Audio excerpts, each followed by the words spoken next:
dolls, my name is Bethany Herway and I'm the Glamorous Housewife.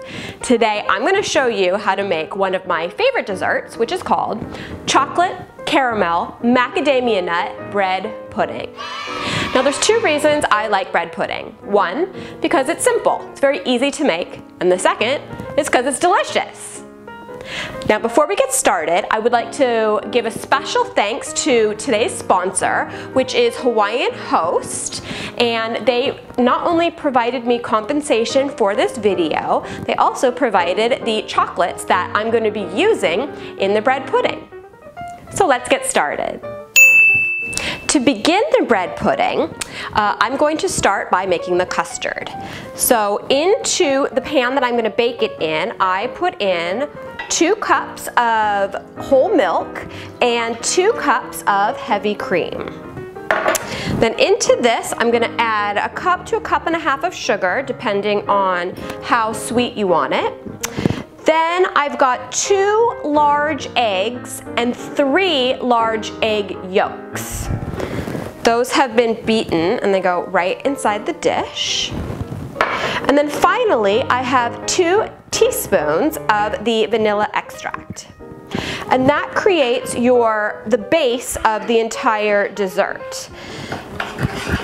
Then you just mix it around. Now, when I was growing up, my mother, she cooked, you know, about 6 nights a week, but on the 7th, she said, forget it. I'm not cooking, we're gonna go out to dinner, which I loved. I love going out to restaurants. I love to eat, so anything, cooking or restaurants is fine by me. And that was the first place that I had ever had bread pudding. And what I thought was interesting is even though my mother, as far as I know, has never made bread pudding, I'm not even sure she likes bread pudding, there's just something so comforting and familiar about it. It's almost like enveloping yourself in a warm blanket. That's when I really became a bread pudding lover. Okay, so that's all stirred up. Now we're gonna put in the bread part, hence the name bread pudding. Now behind me, I've got a tray, and it is filled with cubed challah bread. You can use any kind of bread. I use challah because it's easy. I like the texture of the bread and it's delicious. Another good option would be brioche, which is basically the French version of challah. But you really use any type of bread so long as you cut off any crust that is, well, really quite tough. And you cube it up and let it dry overnight. As you can see, it gets very crunchy, like a crouton. You really don't want to have any moisture whatsoever. If you've forgotten, like I do every now and again, to dry your bread overnight, you can cube it and then put it on low, maybe around 200 in your oven. Just check it every 10 minutes. Make sure it doesn't really get golden brown, but you do want all the moisture out because I'm going to show you what happens. We take the cubes of bread and we put them right into the casserole dish.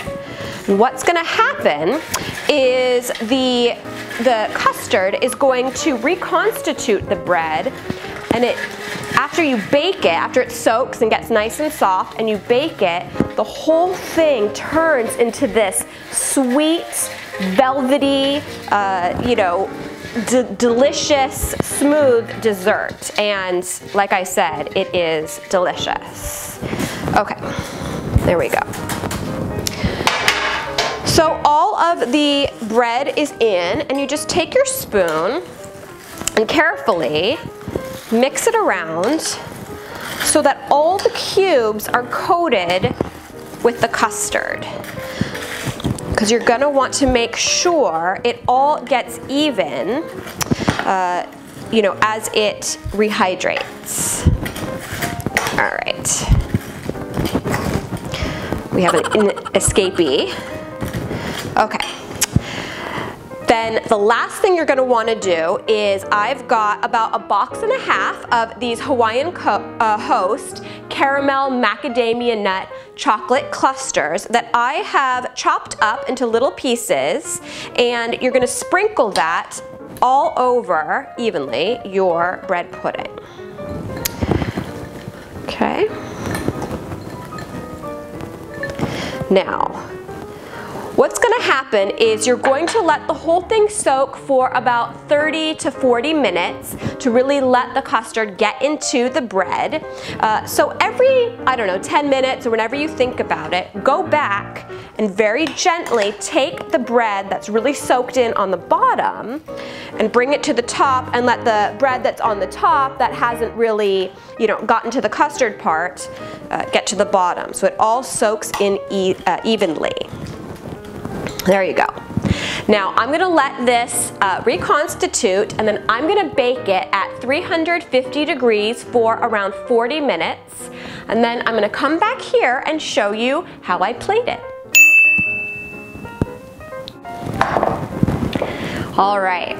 I have now baked the bread pudding, and as you can see, it's nice and golden brown, and I've let it rest for about 15-20 minutes to let it cool down so I'm able to taste it. I don't want to burn my tongue off.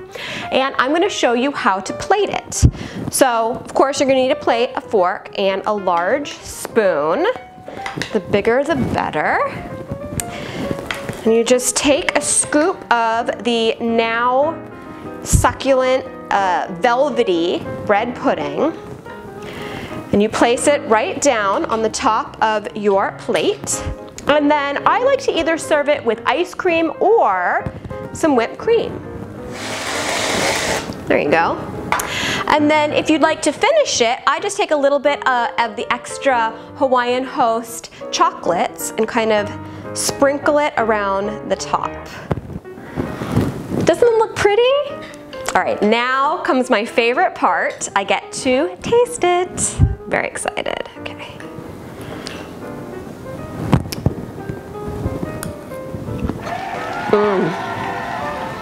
The first thing that I'm getting isn't so much a taste as it is the velvety texture of the bread pudding.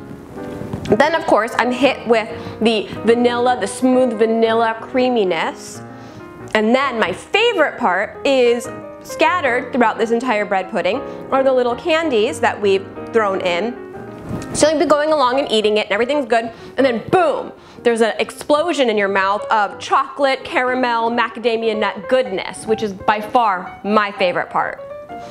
So I hope I have convinced you that the next time you are cooking and you need to make dessert, you should try my caramel macadamia nut chocolate bread pudding. Until next time, bye.